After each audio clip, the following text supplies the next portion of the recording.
Please welcome author, speaker, and your host for today's session, Mark Jeffries. Well, thank you so much. Good morning. Oh my goodness, the final day. Welcome to our wonderful theater, to another iTalk. By the way, last night, great night, right? Out of interest, I'd just love to know, by a round of applause, which band did you go and see? Who went to see Chainsmokers? All right. Who went to see Train? And who went straight to bed instead? My people, I know, right? It's just, there's so much walking. The one thing, though, that I think we can all agree on is that after a party night like that, the one thing we want to do the following morning is talk European regulation, right?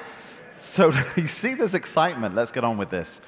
So, GDPR, General Data Protection Regulation. Our next speaker believes that this regulation coming out of Europe is set to change our world, and there are things we should be doing now to prepare. Jeff Jonas spent 11 and a half years at IBM after IBM bought his Vegas-based software company, which of course was called Systems Research and Development. In 2016, he spun out his G2 technology and core team to found Senzing, a one-of-a-kind partnership. Ladies and gentlemen, please welcome Jeff Jonas.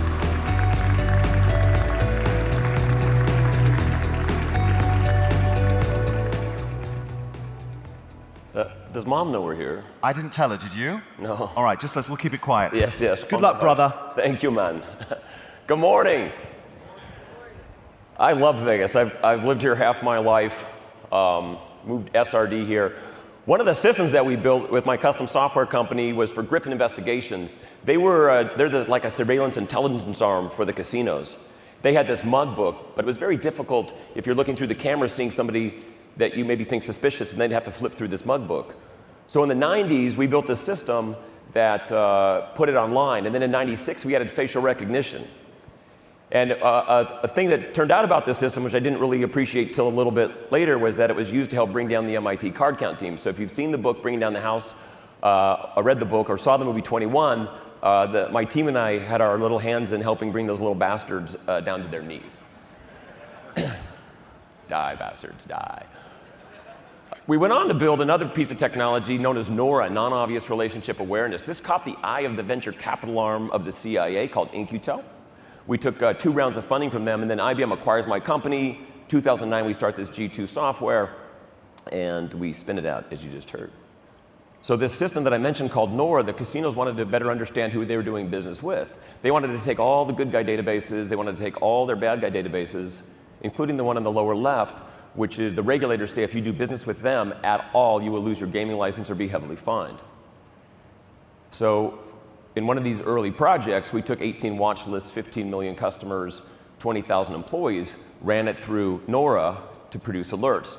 And what I've done is I've dusted off my original first proof of concept for the casinos with this. And just briefly, I'll tell you what it had found. We found 24 active players who were really known cheaters. And I remember something distinct about this because I was briefing the head of corporate security, and I was showing them that one of their players was such an active player, they were a VIP, and they'd already bought him a plane ticket to fly him back. So he just looks at me and goes, "Are you telling me that we're flying cheaters here on our own money?" And I'm like, "Yes, I'm afraid so, sir." We found 23 players had relationships to people they'd already arrested. 12 employees were the player. That was against policy at the time, at least for the strip casinos. We found 190 employees with possible vendor relationships, and we found a few employees that didn't know the vendor, they were the vendor.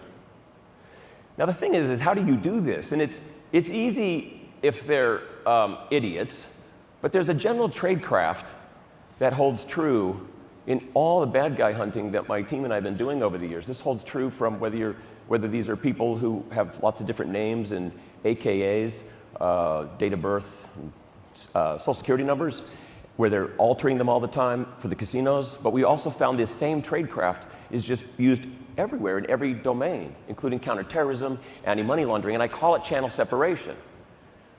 Nobody uses the same name, address, and passport. Otherwise, they're the idiots.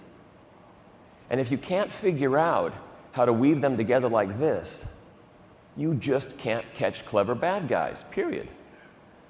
And how does that happen? It happens with something known as entity resolution. Now, this next set of charts I'm going to show you, I've never shown to a group of any size. Maybe only 50 people have seen it. It took me 30 hours to build this. What I'm going to do is show you entity resolution in slow motion. Think of it like a little quiz. No one's ever got this right. I want you to look at these 3 records and tell me if you think this is going to become 1 person, 2, or 3. Give that a glance. Names are all pretty similar. The first and third have a similar address. They all share a phone number, even though they're formatted differently. 1 and 2 have a month and day transposed. What are you thinking? 1, 2, or 3 people? I heard a 1. That is 1 person. Plenty of evidence. Now, the next 2 are not so hard. What if you get this record? It's got the exact same email address, and many families share an email address, but the name is different. Well, okay, we don't have to spend a lot of energy on that. It's going to be what one would call a discovered relationship. Of course, you can be told about relationships too. Maybe you have a record, an employment record, for example, that says somebody is a spouse, and so that's easy. Kim here is related to record 3. We would call that a disclosed relationship. Great. What about that record?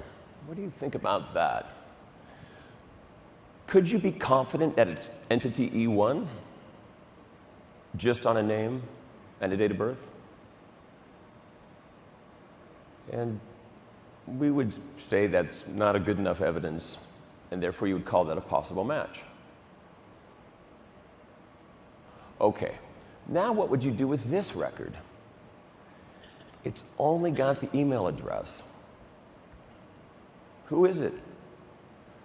Many systems will arbitrarily attach this to either entity E2 or entity E1. That's pretty arbitrary. If that record says, arrest on site, then you kind of have a 50-50 chance you'd be arresting the wrong person. So a record like this actually does that. You're 100% sure it's both.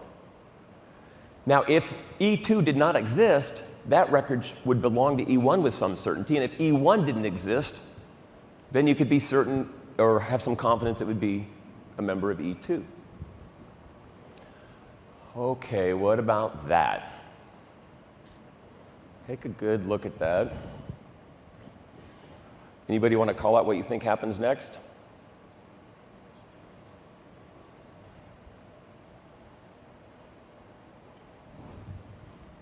When this combines with E1, it gives you confidence that entity or record 6 is really a member, so it joins.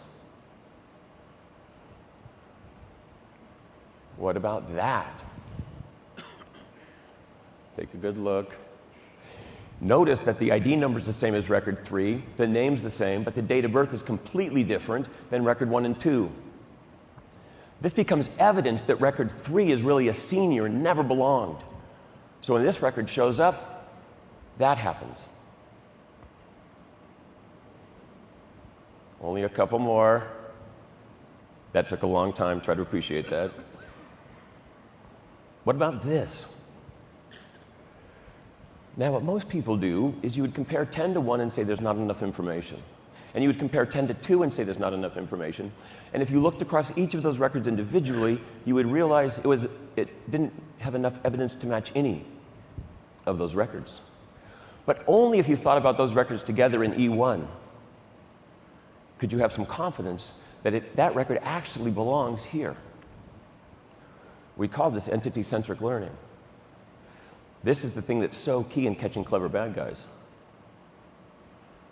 Now, what about this?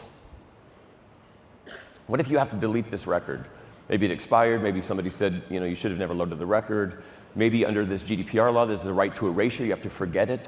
What if that record never existed? The moment you learn that, you have to undo what it taught you. And really, I've had people study this for quite a long time, and no one's really got this one right. But you could, if you really spend long enough. When 8 is deleted, you have to move that possible match back to number 6, move number 6 out. and then 10 can only be a relationship. It's really amazing that a human being with only like 10 records on a screen can have so much challenge figuring out what these relationships would be. So here's what happens next with this NORA system running for this guy, Jim Powers. He was formerly the head of the FBI in Nevada, went on to work for Steve Wynn. He used to come out of the room now and then, or his people would come out of the room with their hair up and some smoke coming out, and they would just go, ah, and they'd run back in. And I was always wondering what they were finding. But they never told us a thing. Then he retired, and I took him out for a few beers. And I'm like, Jim, you got to tell us something. Teach me something. What was it doing? And he said this, you know, getting a lead out of your NORA system is great. Oh, we get leads out of lots of different systems. You found some, but it did something else. And he said, never underestimate what else this technology does. And I'm sitting there thinking to myself, we built it for $25,000 in 90 days. I'm like, it shouldn't have done anything else for you at that price. And what he said was, it gave us this incredibly powerful means to do enterprise discovery. He said, you know, you can't go to a hotel system and search on an address because it doesn't have a search field for that. He said it allowed us to search for an address and find every record in every system at the address.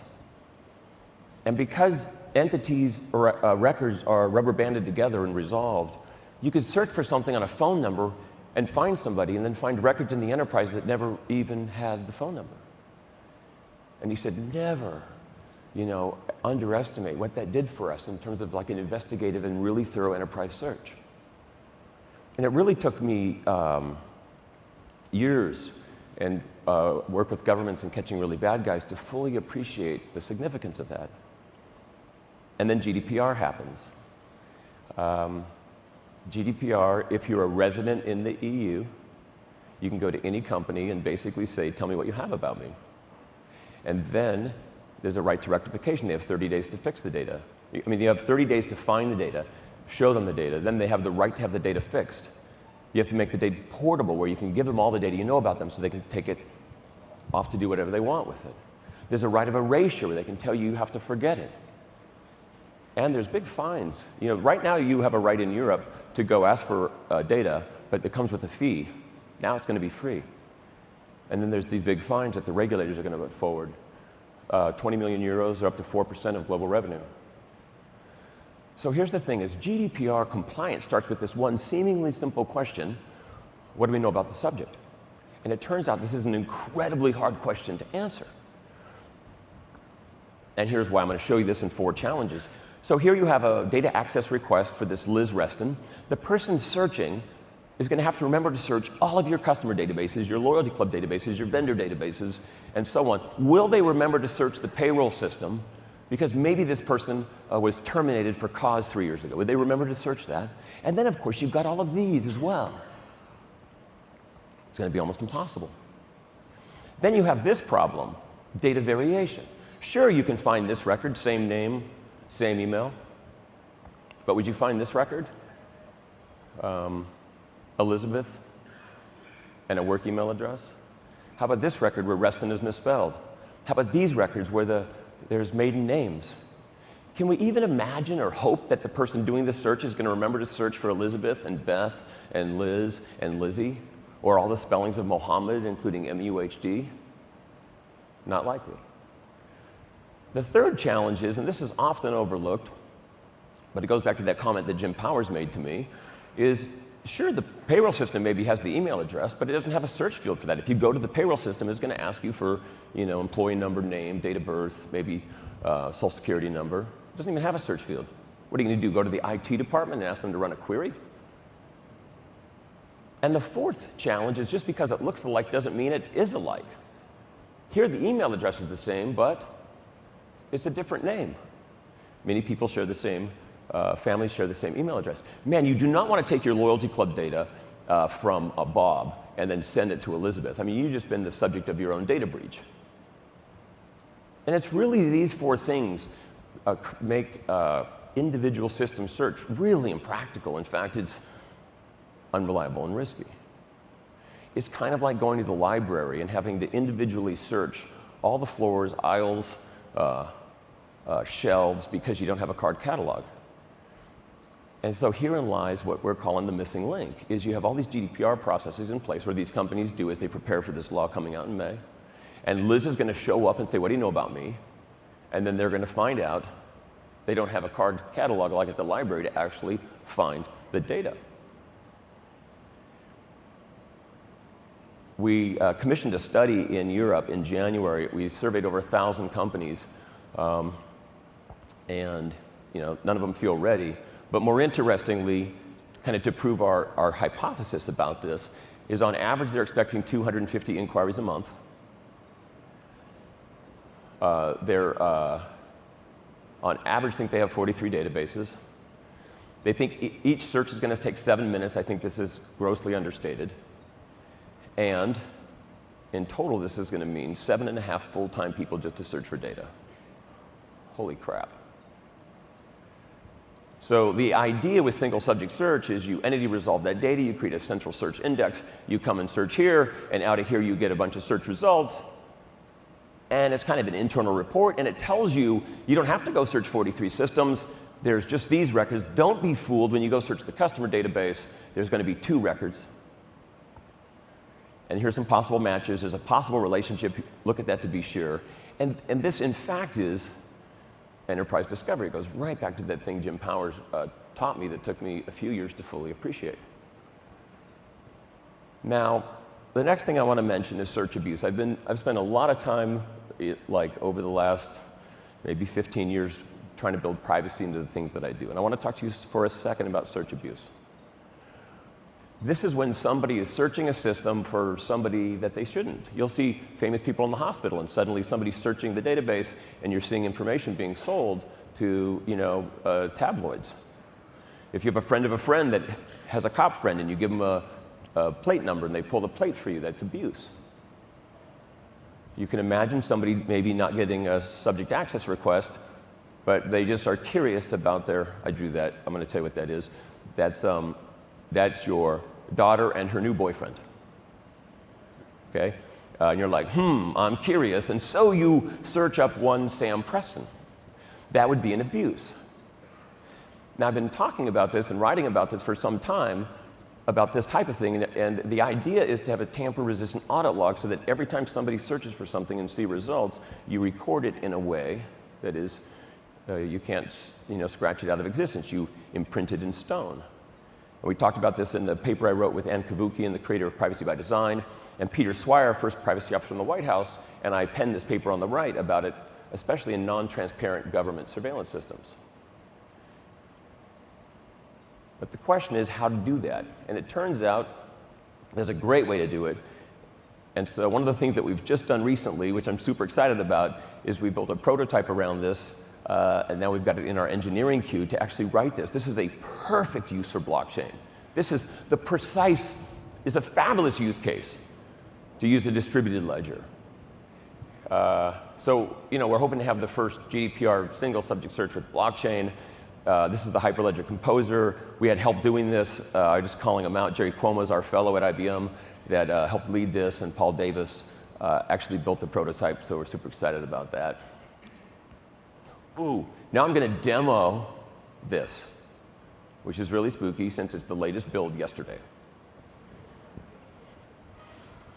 Let's see what happens. Okay. This is our little dashboard. I'm going to come over here. We are going to, what I wanted to do, the first thing I want to show you is, it's not going to be single subject search. I'm just going to show you what entity resolution looks like on really messy data. This is real data from Singapore. It's files of, it's businesses, so it's easy to show you because it's not people. And each of these files, I went here and did add data source, and then I picked a CSV file, and I loaded it last night. It's a 2-core laptop, so I'm not going to make you wait the 3 minutes to load these things. But I'm going to click Review Results, and here it says there's 103 duplicates in file 1. But what I want to do is compare it to file 3. And let's just look at some of the entity resolution just to give you a feel for this. We'll just look through here. Notice the phone numbers are formatted really ugly. The addresses, look at that address. Now this is without tuning and without training. This is with no experts, just right out of the box. That 11 Unity Street and this 11 Unity ST. This one's got in Singapore, that is actually a floor number, and that's a suite number, by the way. There's a little difference over here, yawn. But notice these are very structured very differently. I'm just going to scroll through here. Again, this you could run this on people or company data, and it just figures out all these are the same. I'm just kind of glancing at that right there, you know, that there versus there. It's really almost human quality, because humans will miss these. In fact, I think more often than the machine. But I think there's a couple interesting ones down here I wanted to call out. Right around. See, look at this one here. This is braised duck rice. And look at the difference here. This one doesn't have a phone number right there. But look at the ugliness of those, you know, unstructured addresses. This one right here is actually kind of interesting. Look at that. Not only are the phone numbers structured different, but it put them together. This one's burgers versus wings and bar. This is BWB, and the addresses all have this 181 Orchard Road in Singapore. And that button right there stands for entity-centric learning. And it says there's another record. See, here we're comparing files, well, only 1 and 3, but it says there's other records from other sources that have contributed. So I'm going to push that. And I stumbled into this last night because when I saw the BWB, it's not like an acronym of the B, it's not BVWB. So I'm like, well, that's pretty clever. How did it really get that? And it turns out this file, this record right there from that file had BWB plus burgers versus wings in it. Hey, ta-da. Okay, now what I'm going to do, so that's kind of entity resolution, but now what I'm going to do is go to Senzing's GDPR. To make my own company GDPR ready, I went to a number of the data sources where my company houses data, and I just went and exported CSV files. I pull the CSV down. It automatically recognizes Salesforce, MailChimp, WordPress, Stripe, and others, and I just push load, and that was it. Now, I can't click on these things here because that's real customer data. So we've been building these plug-and-play sources to make it really easy to ingest data from lots of places. It's really, man, I wish I could see all your hands, but how many of you have duplicates in your address book? Like literally in less than 10 minutes, you would install the software and find all the duplicates in your address book. You get great joy from that, by the way. It's because it's instantly, you know, you just instantly go, oh, damn, I knew there were a lot in there. I've been getting asked, you know, what exactly we're doing, so I just have a few things to tell you a little more specifically. My company's now in the business of trying to democratize entity resolution.